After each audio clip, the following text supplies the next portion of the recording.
Well, good afternoon, everyone. Thank you for your patience. We're sort of spot on 1 o'clock, so we will get started. I'm sure that we're going to have other people who will continue to join, but we want to make sure that we have every minute of time for Adele to share some amazing insights with us today. So just a couple little housekeeping. First of all, it's my pleasure to welcome you to, I think, what is now our this would be our fourth in the Insight series that we've introduced a number of weeks back. And it's been great to see so many of you participating with us. We've been averaging between 300 and 400 registrations for each of these events. So it's been a really terrific way of connecting with all of our members and to also share some invaluable insights that clearly many of you are appreciating by virtue of the fact that you keep coming back. So thank you so much for supporting us in this effort. Just want to note here, as you can see on the screen, your microphone has in fact been muted, but we'll also ask that you please leave your camera off. It does help obviously with bandwidth. If you do have a question or a comment, can I please ask that you use the Q&A box rather than the chat box? It actually just becomes a little challenging to try to manage the questions and comments coming through against both boxes. So if you can please make sure that you log your questions and comments into Q&A. With Adele, we're actually going to be moderating throughout, so I'll be chatting with her through the time of the presentation, but also drawing on the questions and comments that you might put through the Q&A box. So please feel free to use that function. And of course, you can vote for those favorite questions so that they get upvoted and get to the top of the list, so don't forget to do that. And I do want to note that this session is being recorded. Adele has very graciously, last night we talked about this, and she's quite happy for us to share the content from today. So it will be a terrific boost to be able to take this content out wider than the audience today. And a big thank you, Adele, for your agreement to do that. So with that in mind, it is my pleasure. I want to introduce today for us in our very special Insight series, we have Adele Labine-Romain. Adele has a very long history in the tourism world, and I've had the pleasure of working with her, I think, pretty well throughout every aspect of that career, from the time that Adele was with the Tourism Transport Forum, or TTF, as many of us know it as. But she also spent some time within Tourism Australia, and now, of course, she is the tourism sector lead and partner with Deloitte Access Economics. So it is my absolute pleasure. Adele, welcome. I'm so grateful that you could take time to be here with us today. I know you have some incredible insights to share, and I want to say a big thank you and turn it over to you now. Thank you, Felicia. So Adele is just going to, as is the wonders of technology, we're working our way through sharing. And ta-da, it worked. Fantastic. Might just want to make that, yeah, there we go. Perfect. Looking good, great. Thank you very much, Felicia. Now, I have to tell everyone that when the lockdown started to take place, I had a really difficult couple of weeks. I went through all of the stages of grieving as the shutdown came upon us, and all 7 steps in 4 weeks, all on top of each other. So it was a pretty demanding time. And I started to really think about, what I could do to help support the sector. And I came up with a number of things that I could do, but one of them was really helping to unpack the data and providing the best information possible to support the industry, understand the challenge that we were about to face. But now, as we're starting to see some of those travel restrictions lifted, also understand the kinds of decisions and support those decisions as we look to restart tourism. So I'm really grateful for the invite. Thank you for the kind intro. And I'm really delighted to spend a little bit of time with your members and operators today. And so what I'm planning to do is to share some of the things that I've been thinking about and looking into, and I hope that some of it will be helpful for the audience today. Thanks, Adele. All right, so one of the things to keep in mind is the mix between, and I'm just going to dive right into this. So for the audience, just bear with me. There's lots of charts, there's lots of data. I'll walk you through it, don't panic. And so let's first have a look at visitor expenditure in the country and resident spending. So tourism's had a great gig. So for the last decade, tourism's seen impressive growth. And it's made all of us, complacent sounds like a bad word, but it's actually not. It's just made us confident that this is a sector that's a really important one, and one that is growing, and one that is delivering jobs and economic activity and all those good things that come from a sector that's growing. And so that has seen, that the shape of that curve that you're seeing go up. And so over the last 10 years, we've gone from an $86 billion industry to a $152 billion industry. And that's phenomenal. So that's domestic tourism, intrastate and interstate. That's domestic day trip and overnight trips, and the important international part of that market. Now, you'll see from the chart that domestic continues to be a really important part of the game. And so 70% of that spend is coming from us traveling around the country, and 30% of the spend is coming from our international visitors. And there's been good growth in every component of this. Now, I have no doubt that as restrictions lift, some of that will restart. We're seeing that gray bar at the top, and I'm sure you're wondering, what will we do about that? That is the international spend coming in the country, and how are we going to replace that? So let's have a look at that as well. Now, before doing that, let's have a look at Victoria. Let's zoom in and see what the story looks like for Victoria. So equally, Victoria's had a great run. So over the last decade, we've gone a doubling of visitor expenditure in the state. We've gone from 16 billion across our domestic and international visitors up to 32 billion in 2019. It's really massive growth. The intrastate component is really important, and that's the blue band at the bottom. We've been successful in Victoria in convincing people from everywhere else in the country to come over, and so there's 8 billion of spend coming from that. And then importantly, that 8.8 billion of spend coming from international markets. And that's a bigger share than in the overall picture that I showed just before. It's interesting though, Adele, just with that reliance on international. So it will be interesting when we get to the future slides in terms of that replacement value, given where we are with international travel. That's a quite interesting chart.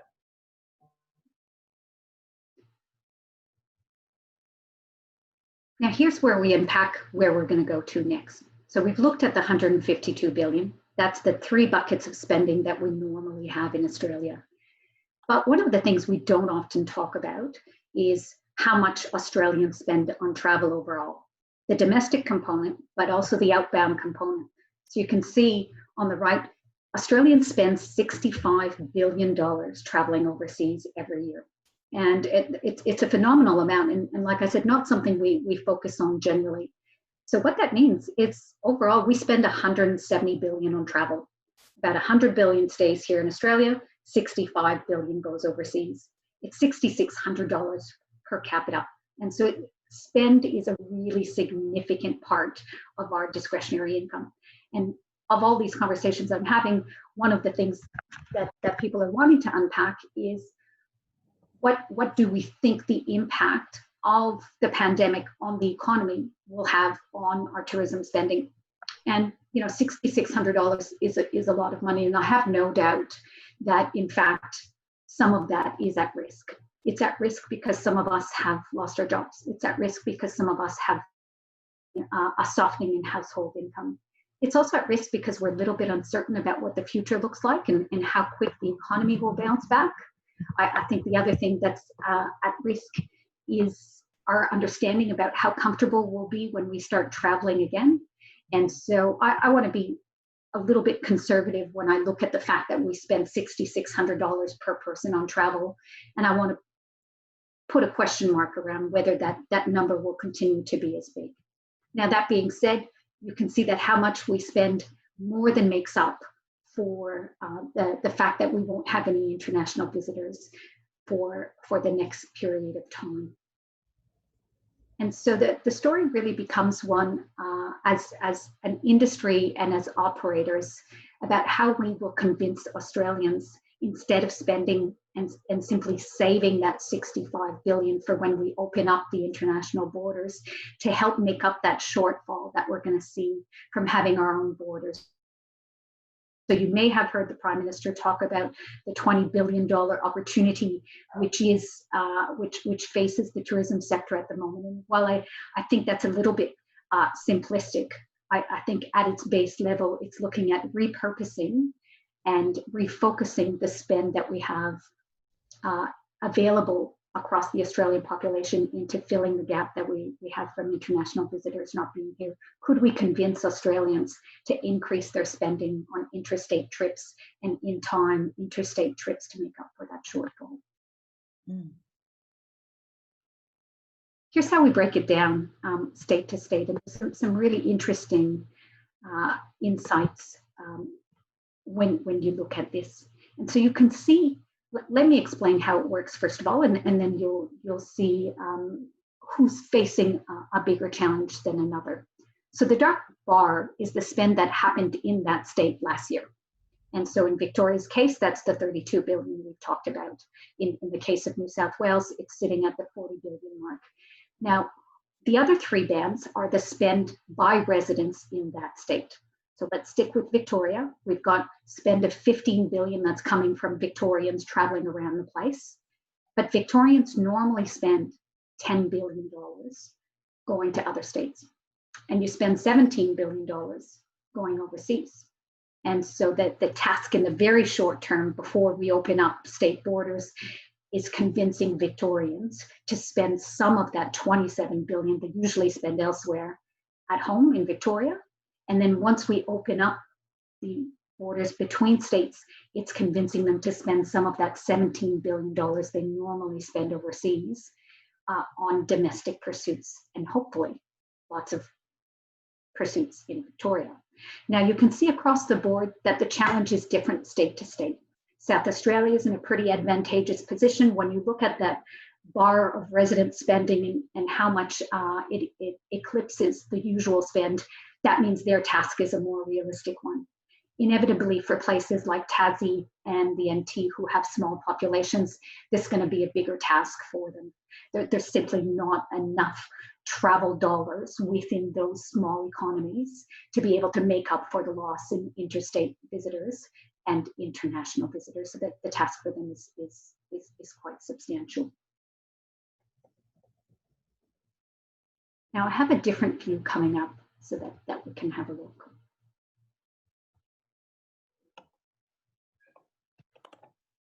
Bear with me.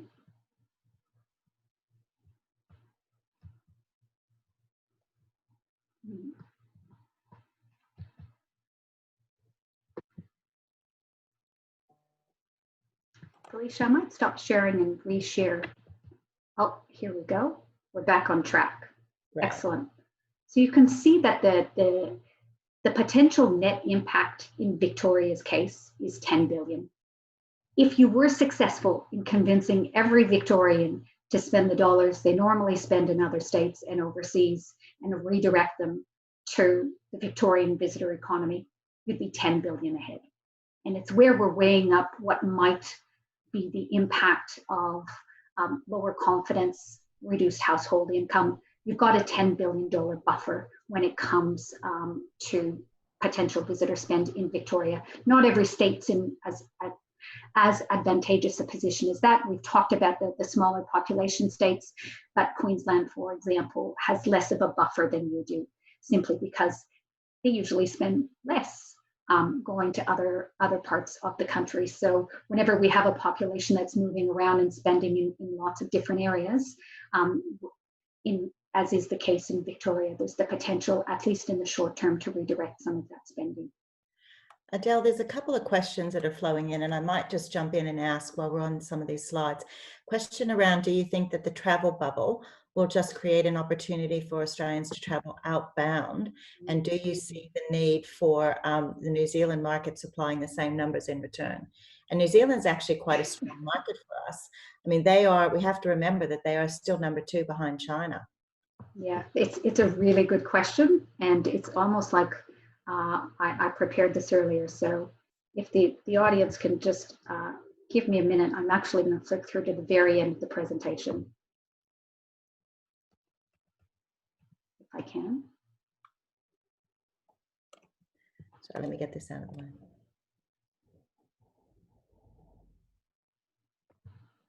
Did I jump ahead by asking that question? You did jump ahead, but it's a really good question, and I thought I would try and jump there right away. That's all right. A little bit of a put that one on hold. I won't let you forget about it. But there is another question here, sort of similarly, as international travel is compressed, some will go to interstate and intrastate, but I wonder how much expenditure will be forecast to leak to home-based things like entertainment, home renos, and other non-travel discretionary expenditure. Any projections on that sort of insight, Adele? It's a good one. For the last 5 years, we've actually seen that the amount we spend on travel has outstripped the increase in household income that we've seen. And so household income and wages have stayed pretty steady. But over that period of time, we've really seen the amount spent on tourism grow almost double digits for the last 2 or 3 years. And so that's been a surprising outcome from an economic sense, because usually those two lines go in tandem.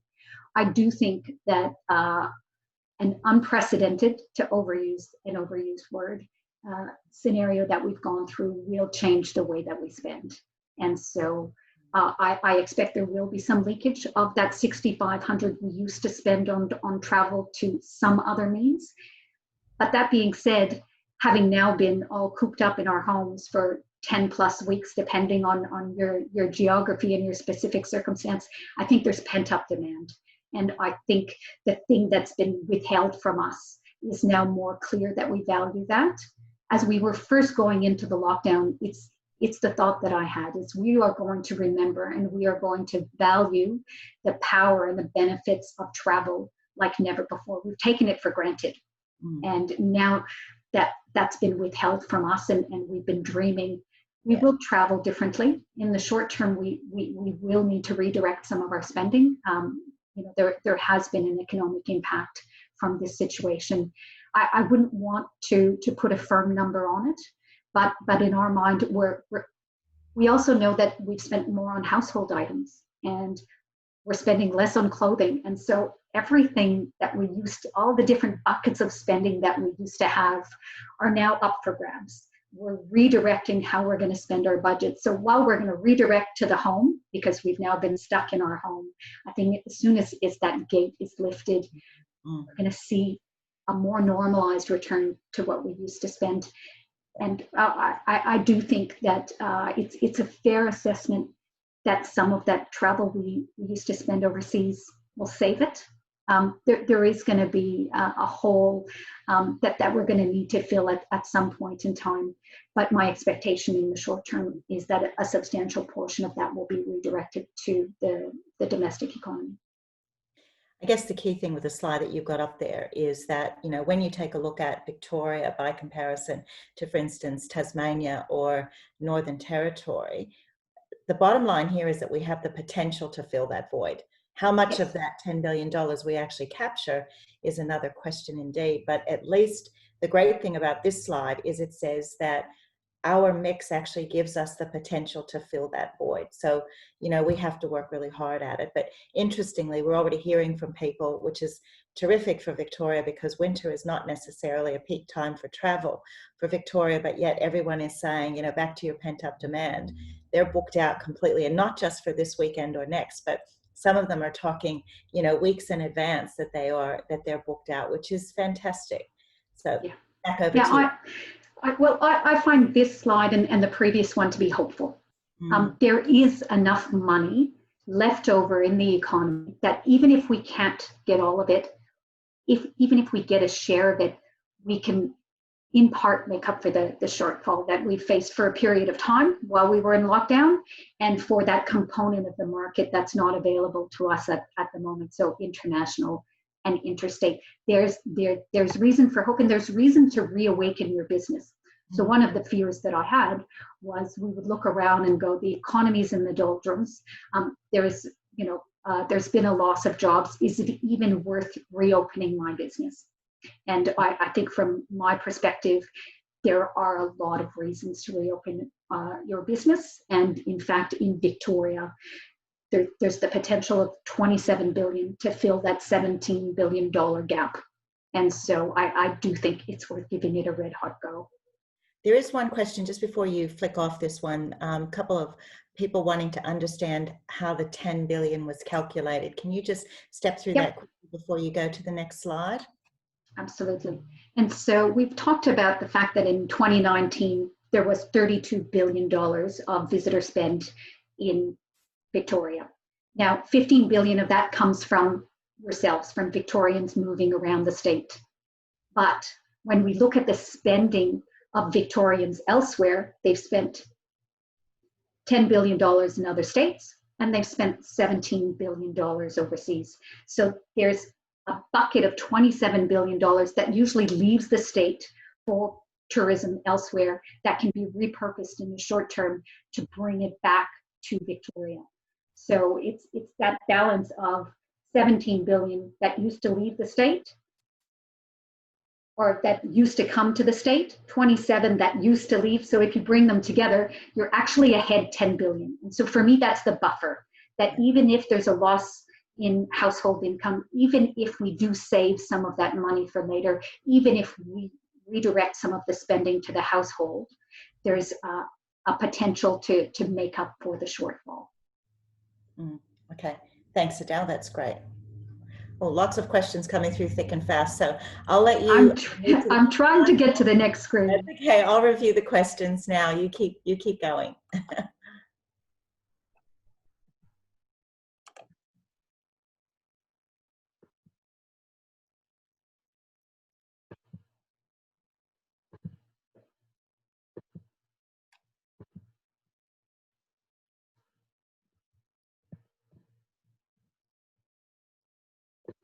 Just experiencing some technical difficulties, so bear with me. Okay. Can you still see the screen, Felicia?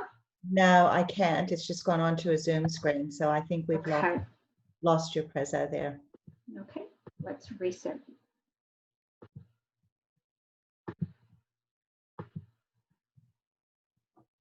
Back on?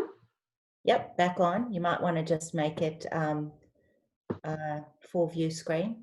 Yep, perfect. All right, so let's have a look at the task now from a capital city and a regional destination perspective. So one of the things that we're going to face as an industry is that capital cities will have a bigger challenge at redirecting some of that interstate travel expenditure relative to regions. And the reason that is because the usual share and mix of spending is different. So if we look at this is looking at all capital cities and all regional destinations in the country.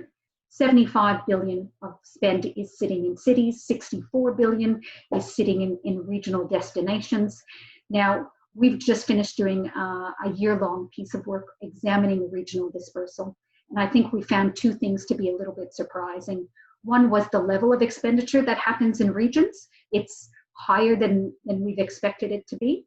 And the other thing we found that surprised us is that there's actually been growth in visitor expenditure in regions year on year at quite a healthy number. So we know that tourism is a significant part of regional economies, and it's been doing quite well. Now, the challenge we face in the short term is the relative importance of interstate and international travel for each. So if we look at capital cities, we can see that about a third of the spend in capital cities is coming from intrastate, so other people in the state. But 65% of their usual visitor revenue is coming from interstate and overseas. And so at the present time, where you've blocked off both of those sources of demand, capital cities are now being left with just a third of the revenue potential that they used to have. Now, if you're a regional destination, 66% of your usual revenue comes from within the state. So as soon as they allowed intrastate travel, and that's happened relatively recently in Victoria, all of a sudden you've got 2/3 of your usual visitor base that's available to you as well. You're only having to offset that 26% from interstate and that 8% from international. So the task is a little bit different if you're a city or a regional area. Now, that's a really telling slide, and just to let that sink in. I mean, clearly the impact, which we've talked about this before, but clearly the impact is quite severe for the capital cities. Just a couple of questions that have come up quite similarly, just while we're talking about this. A lot of this, of course, a lot of these insights will rely on borders being opened to really make some of this stuff happening as soon as. Sorry, Adele, that was one of the questions. I probably didn't pose it in that way, but just wanting to know the commentary around how much of this do you think is going to really rely on states making the decision to reopen borders? Well, in Victoria's case, even if the border wasn't opened, when we talk about that $27 billion bucket, Victoria is actually better off if the borders never open. From a sheer tourism perspective and keeping that potential revenue in one contained box, Victoria is better off. And that's because usually Victorians spend a whole lot of money in other states and overseas. And so for the short period of time until borders and access flow freely, you're actually in a fairly advantageous position. That's now, once the borders open up and Victorians can go to Queensland and they can go to South Australia, then all of a sudden that bucket of 27 billion becomes available to other destinations in the country. But overall, if you kind of flash back to the first slides, there's actually more money that we usually spend overseas than international spend here. And so it will be a matter of making a really strong case about why Victorians should stay in Victoria, and at a later date, once interstate travel resumes, why residents of other states should take advantage of this period of time and come down to Victoria. Now the story's pretty similar from a Victorian perspective. Yeah, there's a couple of people asking about Victoria, so she's got that as well, guys. Okay, let's have a look at what that means. And the challenge is actually even a little bit starker in terms of the capital city regional destination mix in Victoria. You can see that for Melbourne, only 30% of the usual spend comes from Victorians. And so there's a full 70+% that is coming from interstate, including 40% coming from overseas. And so that's a pretty big hole that needs to be filled. And if you're an operator in Melbourne or in Sydney, at the moment, things are looking really, really challenging for you. Now, these behaviors and these spending patterns are not set in stone. And so these were spending patterns that existed when there was the free flow of people.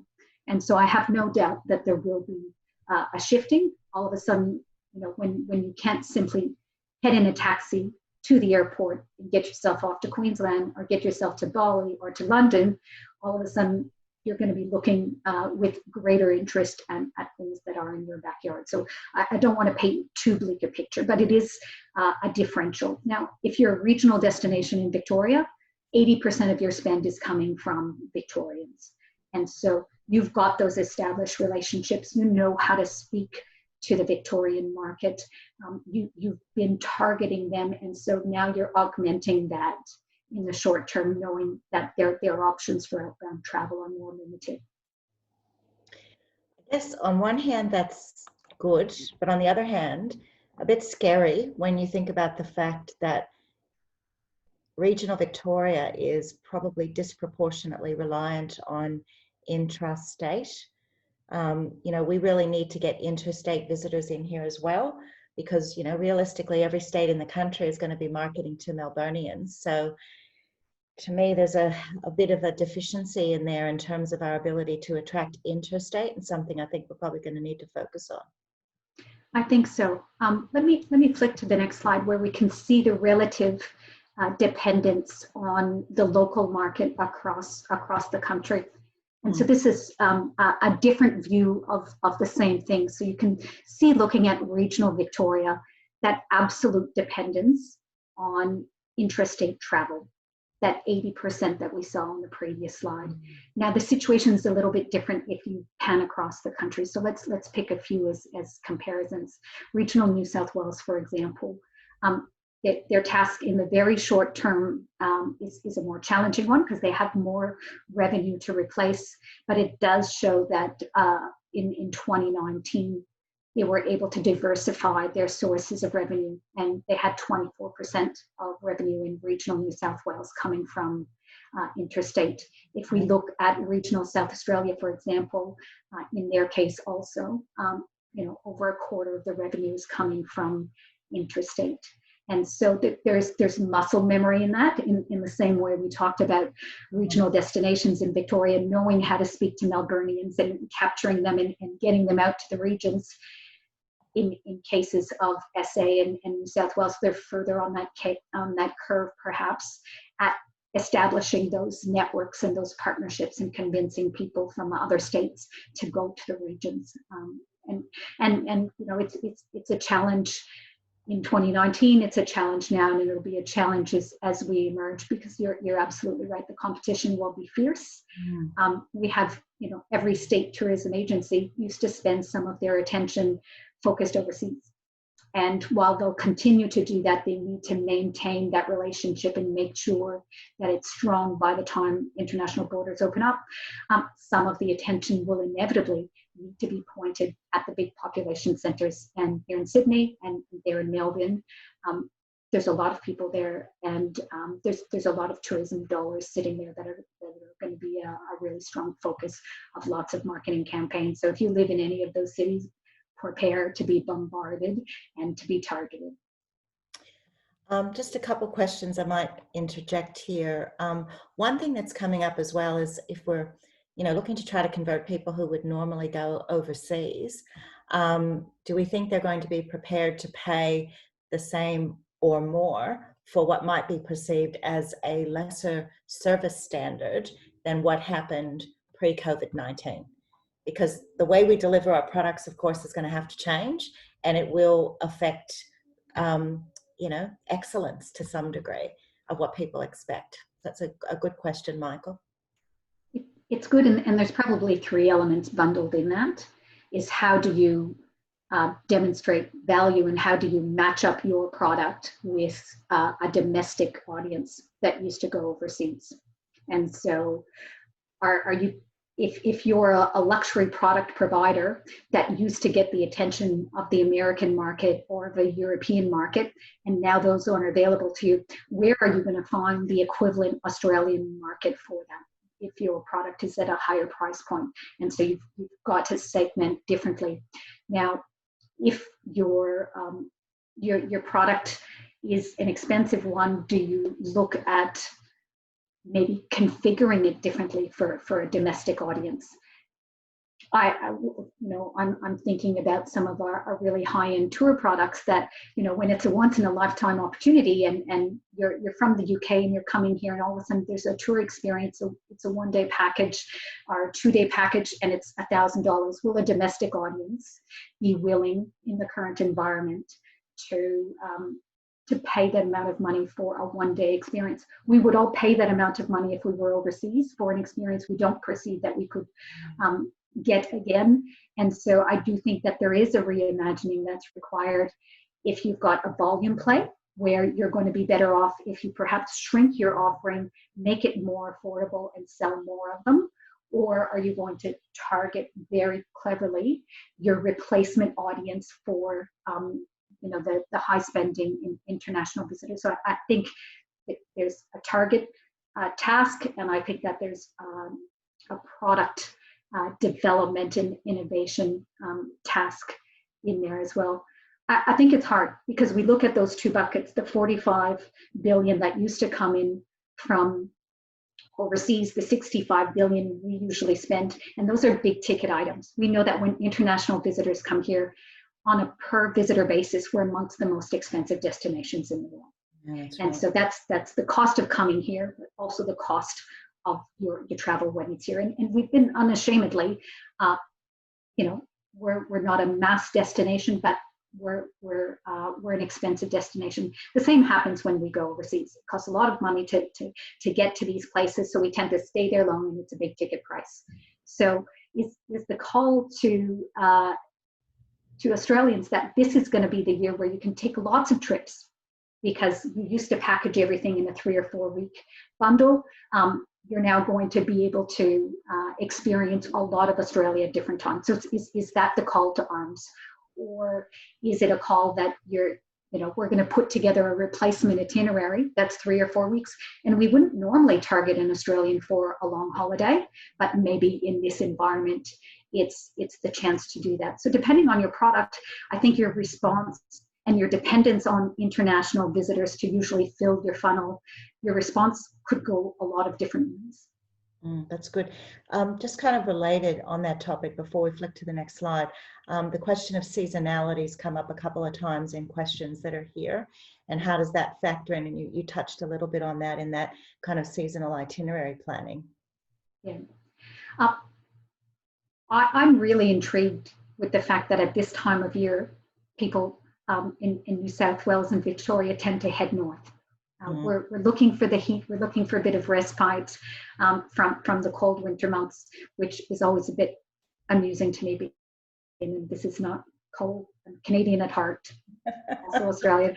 This is not cold to me at all. But in the decade that I've been here, I understand that in the thick of winter, that would be pretty nice to be on the beach somewhere else. So I can appreciate that.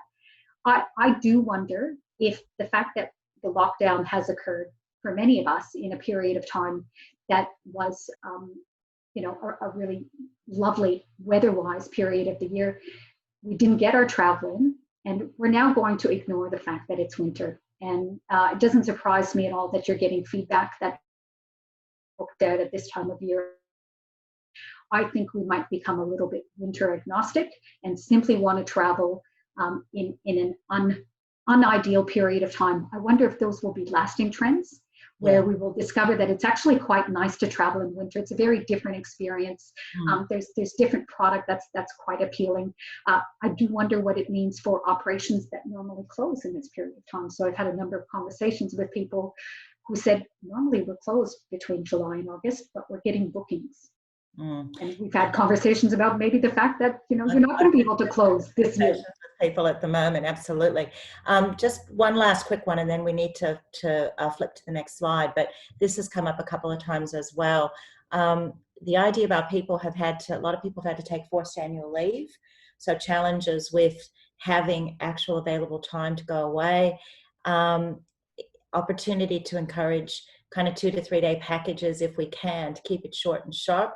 But also, I know a lot of us are talking about New Zealand's 4-day work week option, or do you go to 9 days over a fortnight?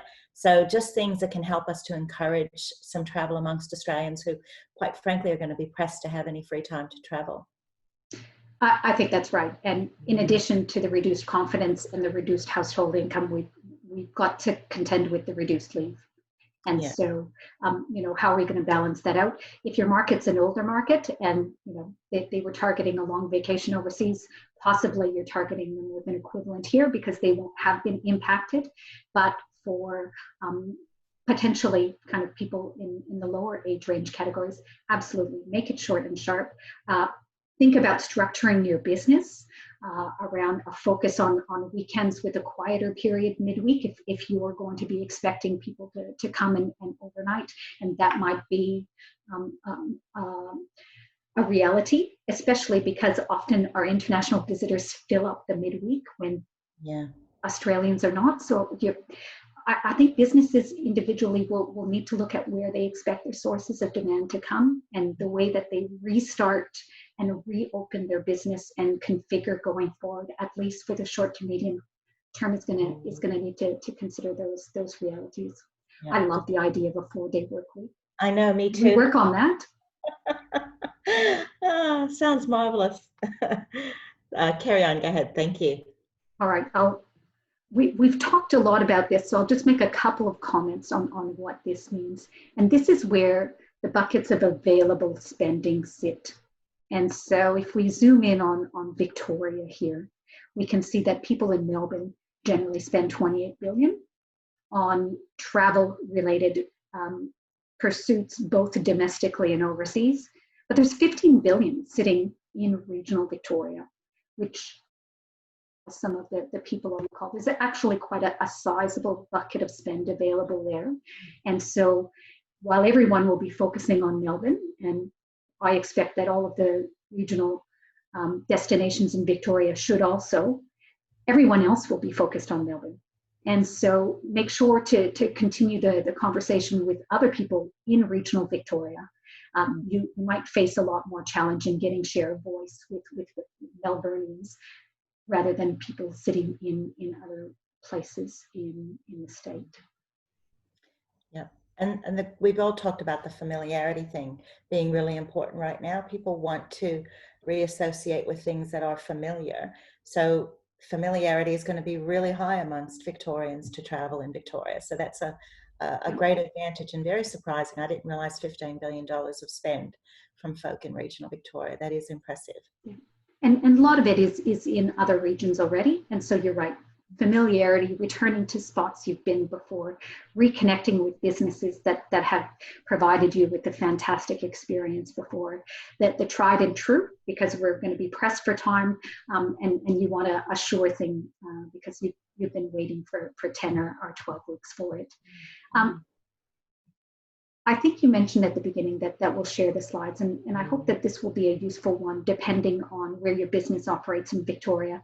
And it breaks down that potential gain or loss by region. So I hope that this will be instructive, but we won't spend a lot of time on unpacking it while we're on the call here.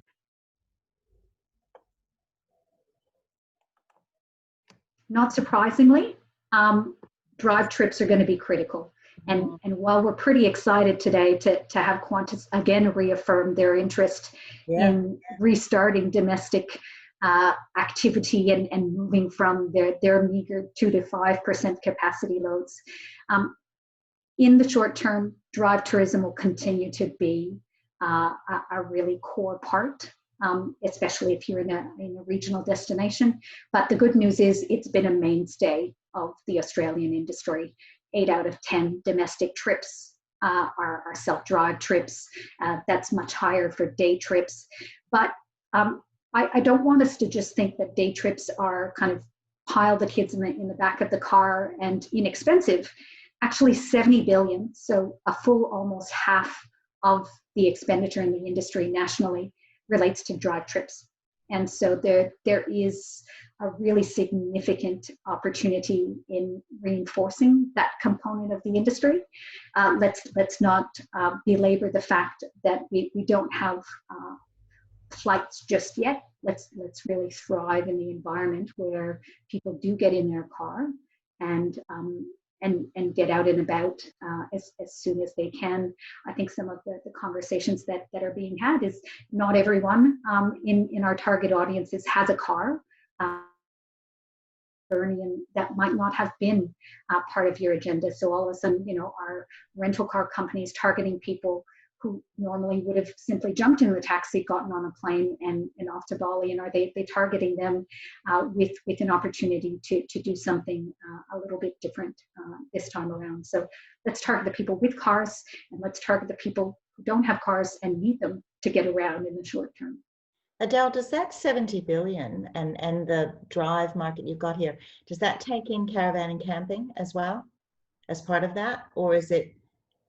Yeah. So if you're self-drive, you could be self-driving a caravan or just your car. Yep. Yeah. That's a really important part of the industry going forward. Yeah. And particularly when you think $70 billion of that expenditure, and I'm quite sure, a fair whack of that is going to come in the caravanning sector as well. And everything we're seeing and hearing, that's a sector that's really going to start to boom, especially, as we see people becoming a bit more economical about how they travel. So lots of really interesting stuff in that whole drive, but does lend real credibility to the need for us to start to activate. We've generally had international touring routes in Victoria, but we haven't probably really promoted those to a domestic audience. So really lends itself to changing tack there, doesn't it? Absolutely. And keeping in mind the previous question around, will people have time to do a drive trip? People have given up their leave in this period of time. So I think it's where we need to also get clever. Once we've got a little bit of aviation capacity returning, combining that with a drive trip. A lot of Australia's iconic drives are not loops. We're kind of parading around the edges. And so I think that there's some creativity required for people to be able to do that drive, but do it in a time constrained period. So one-way drop-offs and flights back and those kinds of things are really important considerations. Just while we have that drive slide up, there's and this is one that's on everybody's minds, but I do want to raise this question here, Adele. There are a number of smaller regional, rural and coastal communities that rely heavily on tourism, but at the same time are also incredibly concerned about the spreading of the virus. How do we work with these smaller communities so they're not scared to accept visitors? And this whole issue of social license, we've been hearing so much about this at the moment, and this is a real dilemma for us as an industry. Any thoughts on that as we start to look at how we encourage people to move about? Yeah, this is a tough one, because while we've seen the pandemic bring out the best in people, we've also seen some situations of not bringing out the best. And you know, the scenes we've seen overseas of medical systems overwhelmed when you're in a small community, and if there was one outbreak, and it would wipe out all of the facilities available to your community. I can understand very much that there's some reticence on part of communities. So what do we do about it? Well, I think we need to work as an industry and work with the health authorities to try and bring confidence that should there be an outbreak in a small region, they'll be supported. They're not going to be expected to deal with this outcome themselves. There'll be support from the major medical centers, whether those be in the capital cities or just kind of clusters. I think we need to de-risk it for them. And I think some small communities might be a little bit more timid in the restarting of their industries. And I think we need to be respectful of that until there is support in a community, and we can convince them that they won't stand alone, that's going to be important. I think we're close. You know, we look at New Zealand, they talk about going to level 1 restrictions that, you know, we have been successful at flattening the curve. And everything's happened at like breakneck pace. We've never seen things unfold or change at the rate that they have. And so I think if we have communities that are a little bit nervous, they can wait a month. They can wait, you know, half a month. And that's a lifetime right now. Last night, they just announced that, I thought it was quite surprising, Italy of all places has opened up its borders again to European Union nations. So I think it'll be interesting to see how that evolves as well with the country that was really quite heavily devastated. So look, I think the key thing really, and we're talking a lot about this, that we have to realize that, you know, we are going to have pockets of outbreak and it will inevitably happen. But I think, as you say, I like that terminology of de-risking this and helping communities to understand that they won't have to manage this on their own. I think that's a really important message. To give them confidence to be welcoming of visitors again. It's one of the questions that I've asked individual regions that we've been speaking with. You need to make sure, you've got a core. It can't be just 3 businesses out of 10 opening. You have to make sure that you're ready for visitors to come, because you want them to come and their experience will be different. The setup of our sector right now is still emerging, but you need quorum almost to be able to provide a really good experience, so that those first things people talk about, having been let out of lockdown, and the positive messages coming out of that can go back. We don't want our visitors going to a region that's not yet ready. Yeah.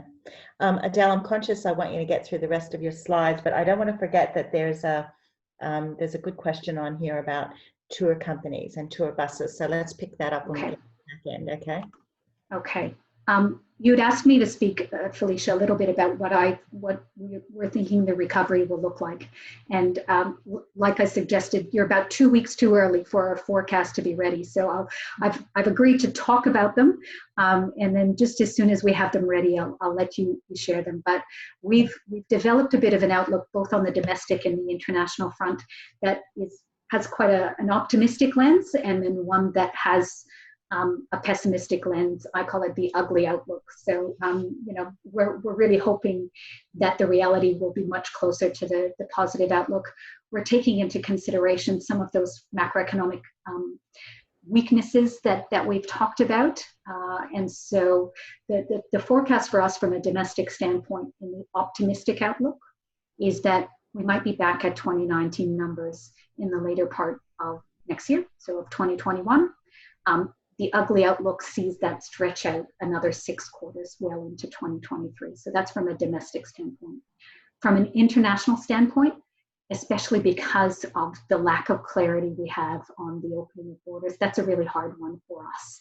And so we've kind of peg in the sand that it will start reopening by the middle of 2021. And if we're wrong and too cautious, we'll happily revise that. But that would see from an optimistic level that we would potentially be back at 2019 levels at the end of 2022. So kind of a 3-year recovery for us is the optimistic outlook, with the pessimistic outlook again adding those 4 quarters. And the difference between those is how quick we get the confidence of letting international markets in, and then the global economy and how that might depress what might be the demand curve and the reigniting of the aviation capacity. That's absolutely critical for international tourism on this component. So that's the sneak peek. In a couple of weeks, we'll have some more framework around the 2 scenarios, and we'll also introduce a cadence about how often we'll revisit that, because we can't revisit it every 24 hours. I can assure you there's new information coming out, but we'll probably revisit every couple of months. Okay, I have heard that sort of best case scenario from a couple of people, maybe 2022, worst case out to 2025 before we see turn back to 2019. Now, I'm going to skip through a couple of slides, so just bear with me, people on the line. We'll come back to things you should be thinking about, but I did want to answer the Trans-Tasman question because it's one, and I didn't see exactly who the question came from, but it's something that's been perturbing me a little bit, I'll admit. So from an Australian standpoint, the Trans-Tasman bubble is a nice gesture to people we have a really strong relationship with, and is a really good chance to test our new protocols in terms of international travel in this post-COVID-19 era. But in reality, the opportunity is a very uneven one. And so to quickly walk through the information I've assembled here, we currently have about 1.3 million visitors from New Zealand who come to Australia. Up until 2017, they were a top market. At that point, China surpassed them. We are New Zealand's top market, so about 1.5 million of us go there every day. And you can see the relative importance of China that we're showing on the charts as well. So China's become a really important market, offsetting the volume of New Zealand visitors for us, but still a relatively small proportion for New Zealand relative to us, just to give a bit of context about how important we are. Now, what you can see on the left side of the page is where we articulate the uneven opportunity. So we spend 65 billion outbound. That's now a figure you're pretty familiar with. We spend about 2.5 billion of that in New Zealand. So beyond what we spend in New Zealand, we have another 62 billion that we normally spend overseas. In New Zealand, they spend about $8 billion going overseas. Again, about 2.5 billion of that comes to us. So after you offset for what we already spend in each other's countries, we've got 62 billion on offer. They've got 5 billion on offer. And so in an environment where we can't go anywhere else but to each other's house, even if 25% of our usual spend was redirected to New Zealand, we would more than make up for the shortfall of all of their other international visitors, because they've only got a gap of about 8 billion, and we would, more than double that. If 25% of their spend gets redirected to us, we get an extra 1.5 billion. So I have to be a little bit careful with this analysis to not recognize the tremendous relationships that we have, both from a community and a business standpoint. And I think that the way that you initially phrased the question around, would they have to commit to sending us a similar number of people, is a good one. Because if we simply open the door, I think we have to be wide-eyed at the fact that the opportunity is fairly lopsided. And people have asked about, can Fiji come into the bubble? Can the other locations in the South Pacific come into the bubble? And I think we would see a significant leakage of the potential retained spend that we're trying to recirculate in our own domestic economy to make up for the international visitors not coming here. And a lot of us might just think that it sounds awfully nice to head to Fiji. Yeah, it's an interesting question. That kind of net figure that you did in the early bit of, that we've got $10 billion where others have, a negative of 1.2 or whatever. But this is actually quite important to think about. Opening those travel bubbles also opens further leakage of the people we're trying to keep here and the spend that we're trying to convert. So it is a really interesting one, isn't it? Quite a dilemma for us, actually. It's a dilemma. It's a great way to test our international travel protocols. And so that's a good thing. It's, a lot of our citizens are connected to families on either side. So that's another good reason.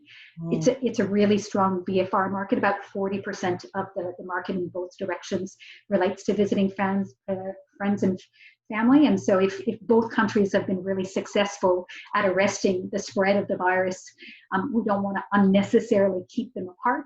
And so there's lots to balance in this particular question, that's for sure.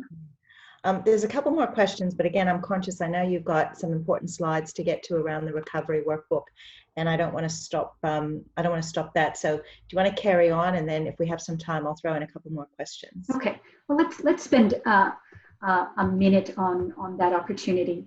And so for all the businesses who joined us on the call today that are thinking about, okay, we're now allowed to travel within Victoria, and we can foresee a future where interstate visitors might come. Your business has been in some form of hibernation, potentially a deep sleep, potentially a redirection in the short term. And so I just wanted to introduce a small business recovery workbook.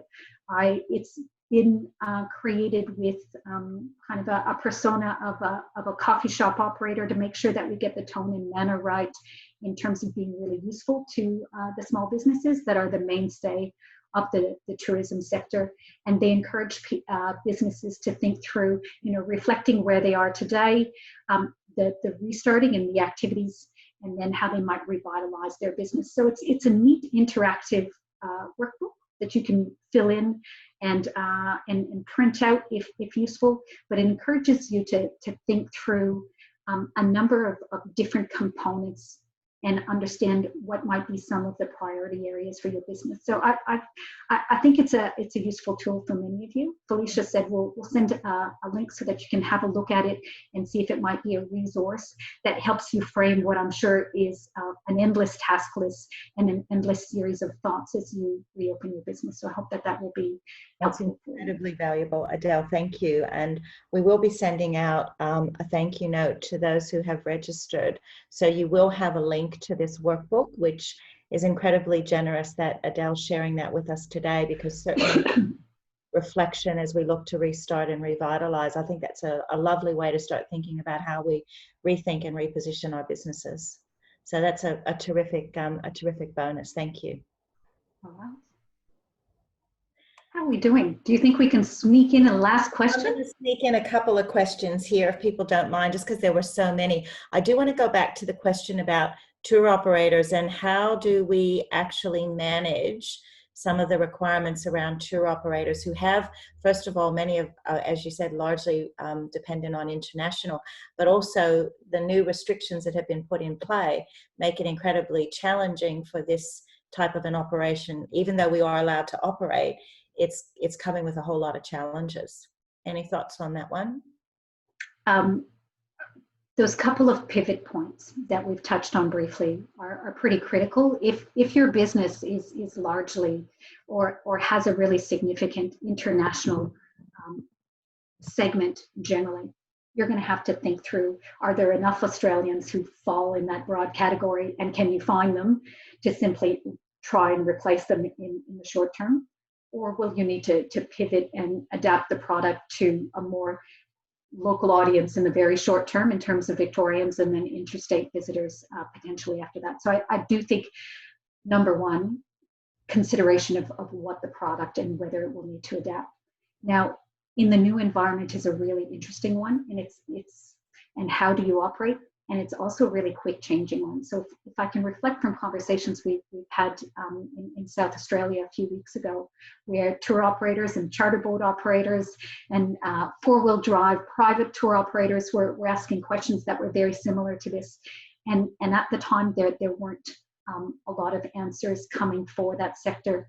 Now, I'll tell you that over the last week, there's been developments where there are now considerations where in that state, as a start, there's not an expectation that you are, in fact, introducing physical distancing within a vehicle. It was just deemed impractical.